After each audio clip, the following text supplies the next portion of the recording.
Welcome back to my channel. ಇವತ್ತು ಹಳ್ಳಿ style ನಾಟಿ ಸ್ಟೈಲ್ ಕಡಲೆ ಕಾಳು ಸಾರು ಹೋಳಿ ಹೇಗೆ ಮಾಡೋದು ಅಂತ ತೋರಿಸ್ಕೊಡ್ತೀನಿ.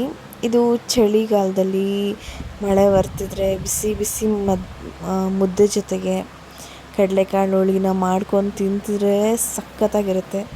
ಸೊ ಸಿಂಪಲ್ಲಾಗಿ 10 ನಿಮಿಷದಲ್ಲೇ ಹೇಗೆ ಮಾಡೋದು ಅಂತ ತೋರಿಸ್ಕೊಡ್ತೀನಿ. ಮೊದಲು ಒಂದು ಮಿಕ್ಸಿ ಜಾರ್ಗೆ ಒಣಮೆಣ್ಸಿನ್ಕಾಯಿ ಮತ್ತು ಸಾಂಬಾರು ಪುಡಿ ಹಾಕ್ಕೊಂಡಿದ್ದೀನಿ, ಸ್ವಲ್ಪ ಜೀರಿಗೆ ಹಾಕ್ಕೊಂಡಿದ್ದೀನಿ,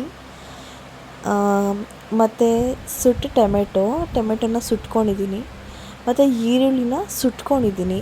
ನೋಡಿ ಹೀಗೆಲ್ಲ ಬಿಡಿಸಿದ್ರೆ ನಾವು ಕೈಯಲ್ಲೇ ಈರುಳ್ಳಿನ ಮುರಿಬೋದು, ಕೈಯಲ್ಲೇ ಅಷ್ಟು ಸ್ಮೂತಾಗಿ ಸುಟ್ಟಿರಬೇಕು. ಒಳಗಡೆ ಎಲ್ಲ ಚೆನ್ನಾಗಿ ನೀಟಾಗಿ ಬೆಂದಿರಬೇಕು.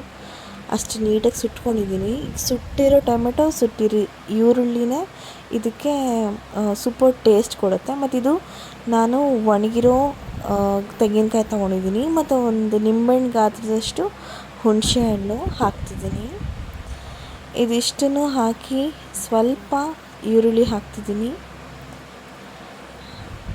ಹಾಗೆ ಸ್ವಲ್ಪ ಕೊತ್ತಂಬರಿ ಹಾಕ್ತಿದ್ದೀನಿ.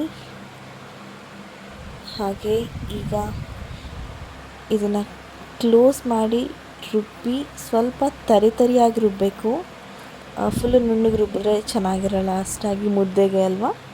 ಸೊ ನೋಡಿ, ತರಿಯಾಗಿ ಹೀಗೆ ರುಬ್ಬಿರಬೇಕು, ಅಷ್ಟು ನುಣ್ಣಗೆ ರುಬ್ಬಿರಬಾರ್ದು. ಒಗ್ಗರಣೆಗೆ ಟೊಮೆಟೊ ತೊಗೊಂಡಿದ್ದೀನಿ, ಟೊಮೆಟೊ ಮತ್ತು ಬೆಳ್ಳುಳ್ಳಿ ಮತ್ತು ಈರುಳ್ಳಿ ಈ 3 ಒಗ್ಗರಣೆಗೆ, ಮತ್ತು ಆಲೂಗಡ್ಡೆ ಬದನೆಕಾಯಿ ಹಾಕಿದ್ರೆ ಚೆನ್ನಾಗಿರುತ್ತೆ.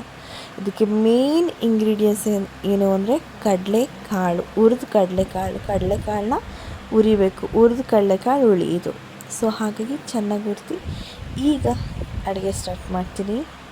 ಫಸ್ಟು ಕುಕ್ಕರ್ ಅಂದರೆ ಸ್ಟೀಲ್ ಕುಕ್ಕರ್ ಇದು, ನಾನು ಅಲ್ಯೂಮಿನಿಯಂ ಅಷ್ಟಾಗಿ ಯೂಸ್ ಮಾಡಲ್ಲ. ಎಣ್ಣೆ ಕಾದ್ಮೇಲೆ ಸ್ವಲ್ಪ ಸಾಸಿವೆ ಹಾಕಬೇಕು. ಸಾಸಿವೆ ಹಾಕಿದ ತಕ್ಷಣ ಕರಿಬೇವೆಲ್ಲ ಆಪ್ಷನಲ್ಲು, ಬಿಕಾಸ್ ಹಳ್ಳಿ ಕಡೆ ಏನಿಲ್ಲದೆ ಹೋದರೂ ಏನೋ ಒಂದು ಹಾಕಿ ಮಾಡ್ತೀವಿ ಹಾಗೆ. ಸೊ ಜಜ್ಜಿರೋ ಬೆಳ್ಳುಳ್ಳಿನ ಹಾಕಿದ್ದೀನಿ. ಹಾಗೆ ಒಂದು ಇಡೀ ಈರುಳ್ಳಿ ಹಾಕಬೇಕು. ಈರುಳ್ಳಿ ಹಾಕಿದ್ದೀನಿ, ಸ್ವಲ್ಪ ಫ್ರೈ ಆಗಬೇಕು, ಅಂದರೆ ಬ್ರೌನ್ ಕಲರ್ ಬರಬೇಕು ಎಲ್ಲನೂ. ಸೊ ಅದು ಬ್ರೌನ್ ಕಲರ್ ಬರ್ತಿದ್ದ ಹಾಗೆ ನಾವು ಈರುಳ್ಳಿ ಚೆನ್ನಾಗಿ ಫ್ರೈ ಆದ್ರೇ ಚೆಂದ, ಸಾಂಬಾರಿಗೆಲ್ಲ ಘಮ್ ಅಂತ ಸ್ಮೆಲ್ ಬರುತ್ತೆ. ಸೊ ಈರುಳ್ಳಿ ಫ್ರೈ ಆಗಿದೆ. ಈಗ ನೆಕ್ಸ್ಟ್ ಟೊಮೆಟೊ ಹಾಕಬೇಕು. ಇದು ಚೆನ್ನಾಗೆ ಅದು ಗ್ರೇವಿ ಥರ ಬಿಟ್ಕೋಬೇಕು. ಕುಕ್ಕರ್ ಆಗಿರೋದ್ರಿಂದ ಲಿಡ್ ಕ್ಲೋಸ್ ಮಾಡಿದ್ರೆ ಅದೇ ಚೆನ್ನಾಗಿರುತ್ತೆ. ಬಟ್ ಆದರೆ ಈ ಥರ ನಿಧಾನವಾಗಿ ಒಂದೊಂದೇ ಫ್ರೈ ಮಾಡಿದ್ರೆ ಒಂಥರ ಚೆಂದ ಇರುತ್ತೆ. ಅದಾದಮೇಲೆ ಸ್ವಲ್ಪ ರುಚಿಗೆ ತಕ್ಕಷ್ಟು ಉಪ್ಪು ಹಾಕ್ತೀನಿ. ಟೊಮೆಟೊಗೆ ಉಪ್ಪು ಹಾಕಿದ್ರೆ ಬೇಗ ಬೇಯುತ್ತೆ ಅಂತ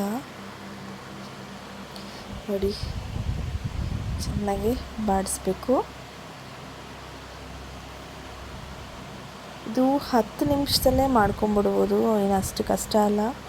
ಎಲ್ಲ ರೆಡಿ ಮಾಡಿ ಟೊಮೆಟೊ, ಈರುಳ್ಳಿ, ಕೊತ್ತಂಬರಿ. ಸೊ ಹಾಗಾಗಿ ತುಂಬ ಈಸಿ ಇದೆ, ತುಂಬ ಸಿಂಪಲ್ಲಾಗಿದೆ ಸಾಂಬಾರು. ಬೆಂದಿದೆ ಟೊಮೆಟೊ. ಈಗ ಆಲೂಗಡ್ಡೆ ಬದನೆಕಾಯಿ ಏನು ಕಟ್ ಮಾಡಿ ಇಟ್ಕೊಂಡಿದ್ದೆ ಅದನ್ನು ಹಾಕಿ ಸ್ವಲ್ಪ ಫ್ರೈ ಮಾಡ್ತಿದ್ದೀನಿ. ಅದು ಸ್ವಲ್ಪ ಬಾಡಿಸ್ಬೇಕು. ಕುಕ್ಕರ್ ಆಗಿರೋದ್ರಿಂದ ಚೆನ್ನಾಗಿ ಕೂಗಿದ್ರೆ ಎಲ್ಲ ಒಟ್ಟಿಗೆ ಆಗುತ್ತೆ. ಬಟ್ ಕೆಲವೊಂದು ಕಡೆ ಅಂದರೆ ನಾನಿಲ್ಲಿ ಜಾಸ್ತಿ ಕುಕ್ಕರ್ ಯೂಸ್ ಮಾಡ್ತಿದ್ದೀನಿ. ಆಲ್ಮೋಸ್ಟ್ ಹಳ್ಳಿ ಕಡೆಲ್ಲ ಅಷ್ಟಾಗಿ ಯೂಸ್ ಮಾಡಲ್ಲ, ಎಲ್ಲ ತಪ್ಪಲಲ್ಲಿ ಮಾಡ್ತಾರೆ. ಸೊ ಲಿಡ್ ಕ್ಲೋಸ್ ಮಾಡಿದ್ದೀನಿ, ವಿಷಲ್ ಹಾಕಿಲ್ಲ, ಬಿಕಾಸ್ ಚೆನ್ನಾಗಿ ಬೇಯಲಿ ಒಳಗಡೆ ಅಂತ. ಮತ್ತು ಲಿಡ್ ತೆಗೆದು ಈಗ ಚೆನ್ನಾಗಿ ಸ್ಮ್ಯಾಶ್ ಆಗಿವೆ ಎಲ್ಲನೂ. ಇದಕ್ಕೆ ಮೇನ್ ಏನಂದರೆ ಹುರಿದ ಕಡಲೆಕಾಳು. ಇದಕ್ಕೆ ನೀವು ಹುರುಳಿಕಾಳಾದರೂ ಹಾಕ್ಕೋಬೋದು, ಅವರೆಕಾಳಾದರೂ ಹಾಕ್ಕೋಬೋದು, ಅಥವಾ ಏನಾದರೂ ಕಾಳುಗಳೆಲ್ಲ ಯಾವುದಾದ್ರೂ ಬೇಕಾದ್ರೆ ಹುರಿದ್ಬಿಟ್ಟು ಹಾಕ್ಕೋಬೋದು. ನಾನು ಇದಕ್ಕೆ ಕಡಲೆಕಾಳು ಹಾಕಿದ್ದೀನಿ ಇವತ್ತು, ಸ್ವಲ್ಪ ಸ್ಪೆಷಲ್ ಆಗಿರಲಿ ಅಂತ. ಸೊ ಲಿಡ್ಲ ಕ್ಲೋಸ್ ಮಾಡಿದ್ದೀನಿ, ಮತ್ತು ಅದು ಬೇಯಲಿ ಒಳಗಡೆ ಹಬೇಲಿ ಅಂತ. ಇದನ್ನು ಇವಾಗ ನೋಡಿ ಚೆನ್ನಾಗೆ ಆಲೂಗಡ್ಡೆ, ಬದನೆಕಾಯಿ, ಟೊಮೆಟೊ ಎಲ್ಲ ಕೂಡಿದೆ, ಈಗೆಲ್ಲ ಸ್ಮ್ಯಾಶ್ ಆಗಿವೆ. ಸೊ ಈಗ ರುಬ್ಬಿರೋ ಅಂಥ ಮಿಶ್ರಣ ಏನಿದೆ ಅದನ್ನು ಹಾಕಬೇಕು, ಮಸಾಲೆ ಹಾಕಬೇಕು. ಅಂದರೆ 4-5 ಜನ ಇರೋದಾದರೆ ನಾವು ಎಷ್ಟು ಮಸಾಲೆ ತೊಗೊಂಡಿರ್ತೀವೋ ಅದ್ರ 2ರಷ್ಟು ನೀರು ಹಾಕ್ಕೋಬೇಕು. ಸೊ ಹಾಗಾಗಿ ನಮ್ಮ ಮನೆ 4ರಿಂದ 5 ಜನ ಇದ್ದೀವಿ. ಸೊ 2ರಷ್ಟು ನೀರು ಹಾಕೋತಿದ್ದೀನಿ ನಾನು. ಹಾಕಿ ಸ್ವಲ್ಪ ಚೆನ್ನಾಗಿ ಮಳ್ಳಬೇಕು, ಕುದಿ ಬರೋವರೆಗೂ ನಾವು ಕಾಯಬೇಕು. ಮಿನಿಮಮ್ ಒಂದು 10 to 15 ಮಿನಿಟ್ಸ್ ಒಳಗಡೆ ಇದಾಗಿಬಿಡುತ್ತೆ ನೋಡಿ. ಚೆನ್ನಾಗೇ ಮಳ್ಳಬೇಕು. ಸೊ ಹಾಗಾಗಿ ಉಪ್ಪು ಹಾಕ್ತಿದ್ದೀನಿ. ಉಪ್ಪು ಹಾಕ್ಬಿಟ್ಟು ಒಂದು ಸ್ವಲ್ಪ ಮಳ್ಳದ ಮೇಲೆ ನಾನು ಕುಕ್ಕರ್ ಮುಚ್ಚಳ ಮುಚ್ತೀನಿ. ಒಂದು 4ರಿಂದ 5 ವಿಷಲ್ನ ಕೂಗಿಸ್ಕೊತೀನಿ. ಬಿಕಾಸ್ ಸ್ವಲ್ಪ ಜಾಸ್ತಿ ಬೆಂದರೆ ಅದು ಏನಿದೆ ಚೆನ್ನಾಗಿರುತ್ತೆ ಅಂತ. ನೋಡಿ ಚೆನ್ನಾಗಿ ಈಗ ಮಳ್ತಿದೆ ನೋಡಿ, ಘಮ ಘಮ ಅಂತಿದೆ. ಸೊ ನಿಮ್ಮ ಮನೇಲೂ ಮಾಡಿ ಟೇಸ್ಟ್ ನೋಡಿ ಒಂದ್ಸಲ ಅಂತ ಹೇಳೋಕ್ಕೆ ಇಷ್ಟಪಡ್ತೀನಿ. ಆ್ಯಂಡ್ ಇದು ಇವತ್ತಿನ ಅಡುಗೆ ಆಗಿತ್ತು. ಇನ್ನು ಹೆಚ್ಚಿನ ಮಾಹಿತಿಗಾಗಿ ದಯವಿಟ್ಟು ಕಮೆಂಟ್ಸಲ್ಲಿ ಕಮೆಂಟ್ಸ್ ಮಾಡಿ. ಆ್ಯಂಡ್ ಇಷ್ಟೊತ್ತು ನನ್ನ ವಿಡಿಯೋನ ನೋಡಿದ್ದಕ್ಕೆ thank you so much. Like ಮಾಡಿ, ಶೇರ್ ಮಾಡಿ ಆ್ಯಂಡ್ ಸಬ್ಸ್ಕ್ರೈಬ್ ಮಾಡಿ ಅಂತ ಕೇಳ್ಕೊತಾ take care. Love you all.